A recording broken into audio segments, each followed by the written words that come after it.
Ito ang ni-repair ko na LG top-load automatic washing machine. So inverter siya. Yan, ito yung kanyang controller board. Yan, ang problem niya, wala siyang power.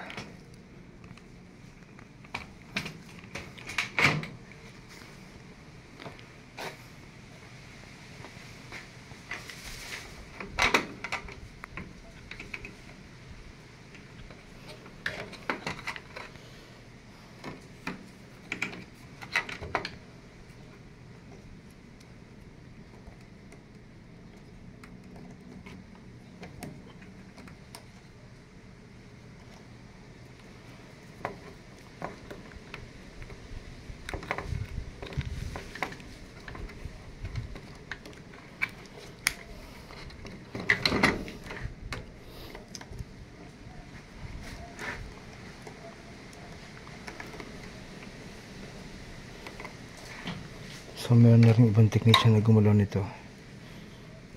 Yan, so hindi ko lang alam kung yung technician na gumalaw dito ay prior dun sa problem na no power. Yan, dahil may ginawa ng ganito.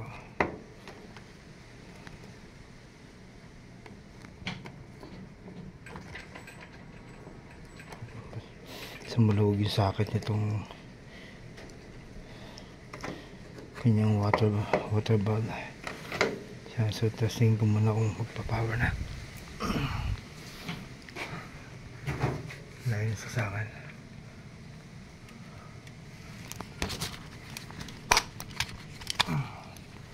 Yan, so pumutok yung kanyang saksakan yung sinaksak ko. Yan, tignan ko kung magpapower na.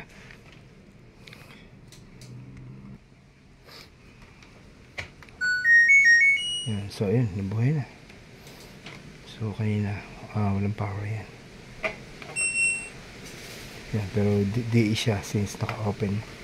Hindi nakakabit itong pinaka-pindutan o yung kanyang panel dito sa case. Okay, so kaya di yan.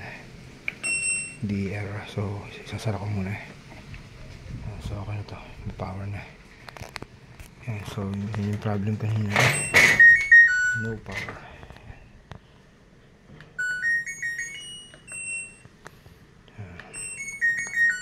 Sara ko muna siya. Okay na, may power na.